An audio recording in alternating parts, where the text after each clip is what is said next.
A little familiar, and she can be a little speedy, but she's just going to slowly make her way out here, and she's actually a relatively new wildlife ambassador here. She's about 3 years old, and she actually came to the Bronx Zoo. I heard hedgehog, and that's a good guess. Not quite a hedgehog. Yes, that's right. Gracie! This is Gracie, and Gracie is a porcupine, but specifically she is called a Brazilian porcupine or a prehensile-tailed porcupine. I say prehensile-tailed because look at that tail. Anyone know what the term prehensile means? Like if you think of like a spider monkey with a prehensile tail, they can use that tail as sort of like a fifth limb. We have, as humans, have prehensile fingers, we have prehensile toes. Think of like elephant trunks or prehensile. You get the idea.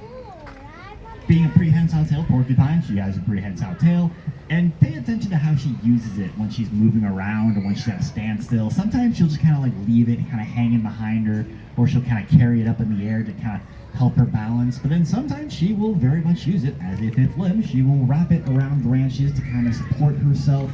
If she really wanted to, she could hang from that tail. Being an adult animal, she is a little heavier. So it might be a little harder for her, but like a younger, smaller baby porcupine would probably be a little better at doing that. But she really could if she wanted to. That would also help her to kind of like lower herself down to a lower branch, because being an arboreal species, which is just a fancy term for a tree climbing species, she's going to be found way the heck up at the very top of the rainforest canopy. I mentioned they're also called Brazilian porcupines. They're actually found in South America, and they do live in the Amazon forest. So, again, they're going to be way up in the forest canopy. That's where they're going to feel most safe.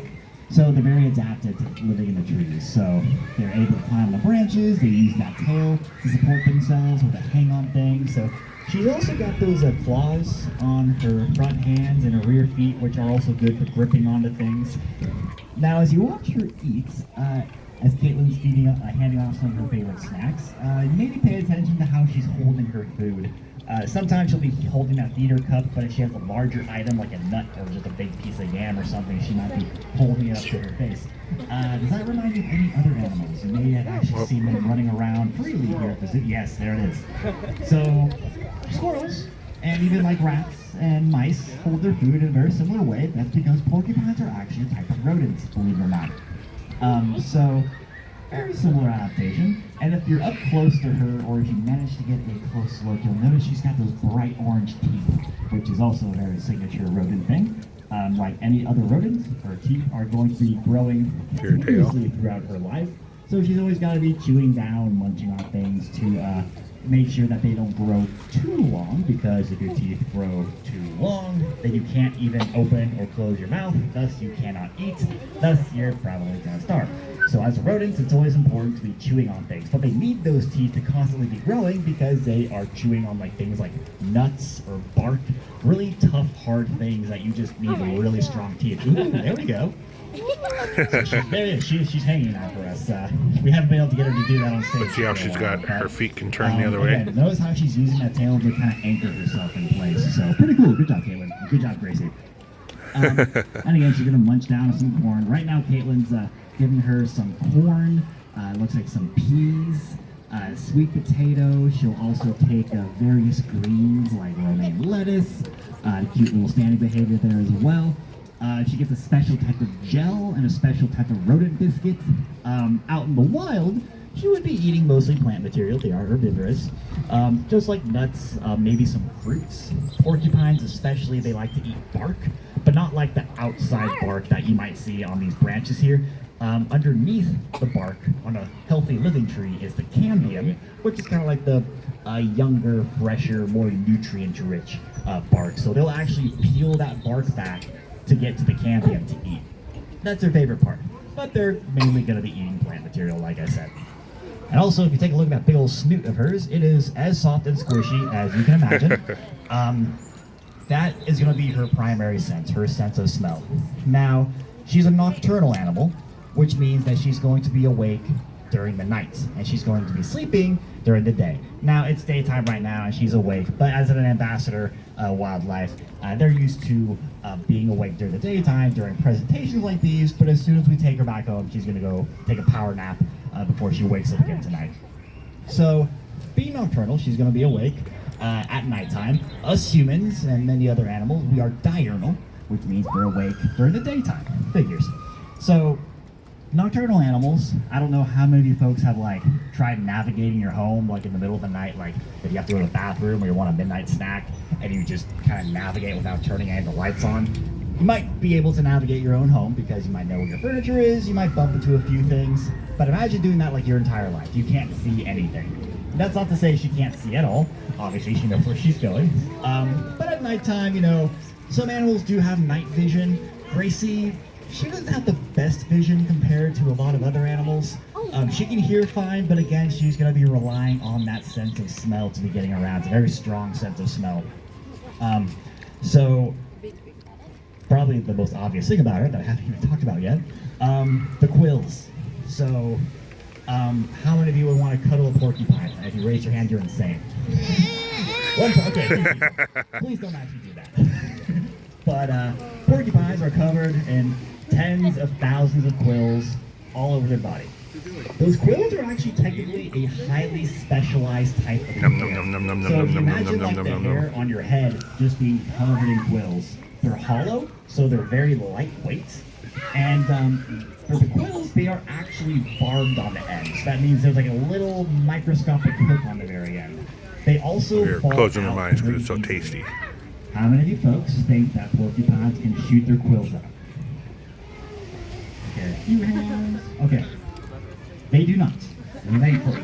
Because Caitlin would not be standing that close if they could. That would be terrifying. But like I said, they are kind of loose and they come off easily.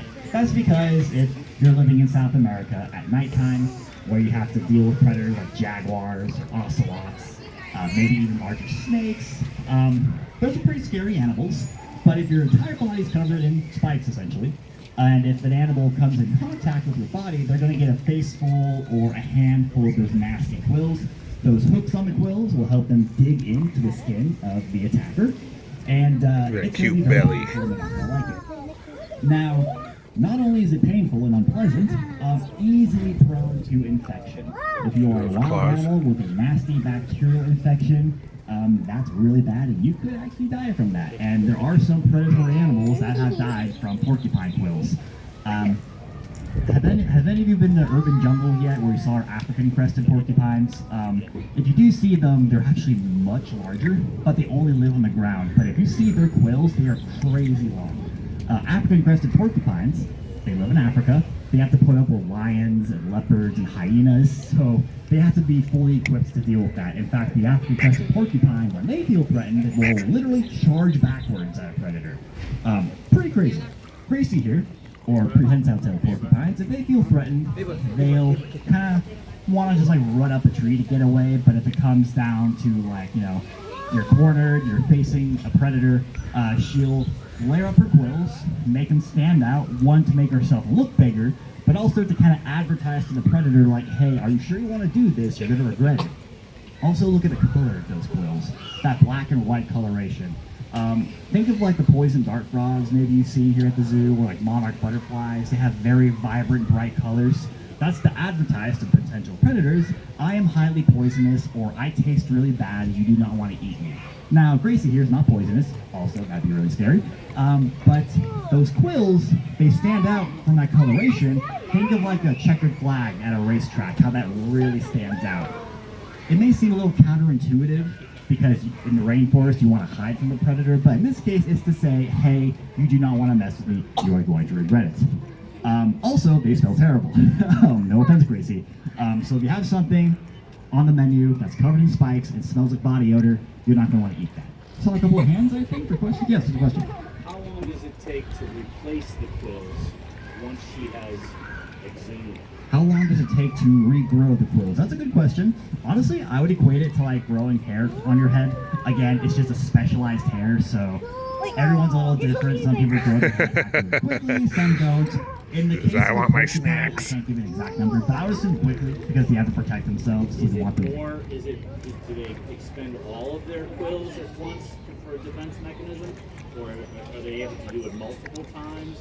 Yeah, so they wouldn't necessarily like, I'm trying to think of the right word. I want to say shoot out because they don't shoot their quills. But for example, if like if a predator were to like hit them on the right side of the body, all the quills that come in contact with that predator's hand is probably going to go into its skin. They dig in to come off really easily. So just because again, they don't want to like use all the quills, if that kind of makes sense. So just wherever they come in contact. Any other questions? That's all right. Lessons coming out for him. It's fine. You can stay up here. You're fine. Porcupine? Get close. Okay, so Will they swap a predator with their tail? That's actually a good question because there's another species of porcupine that kind of does that. The North American porcupine, which is here in North America, they look very different. They're much fluffier because they can be found all the way to Canada where it gets really cold, so they need to be nice and warm. But their tail is very short and stubby. But their tail is covered in quills, and if they feel threatened, sort of similar to an African crested porcupine, they're going to turn around, flare up the quills, but they'll actually swing that tail back and forth like a club.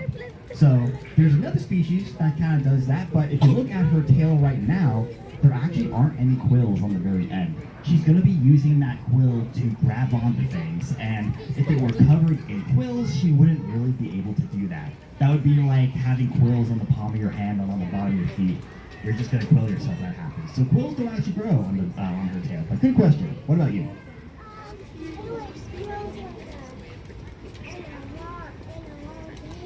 Yeah, they can get pretty long.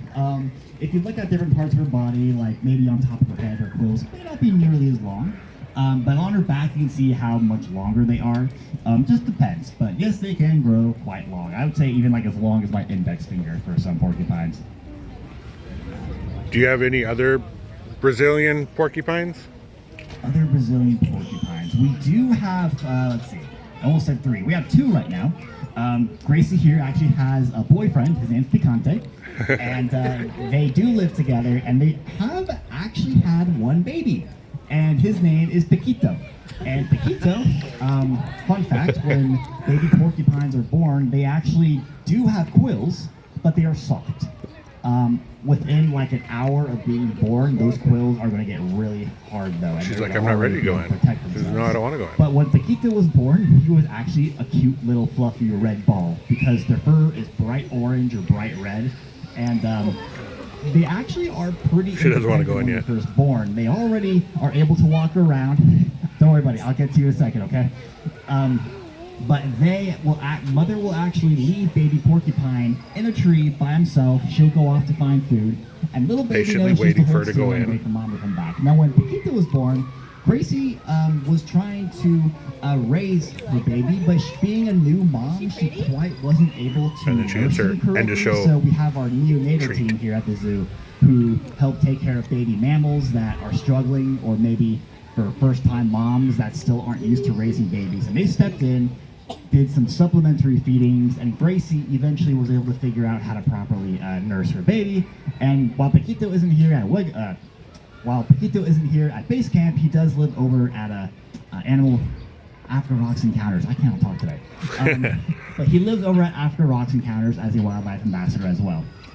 We gonna put it there one more time. Okay, it looks like she's out of snacks, but I'm gonna hang out. I know a lot of you still have some questions, so I'll stay behind to answer them. But thank you so much for joining us today.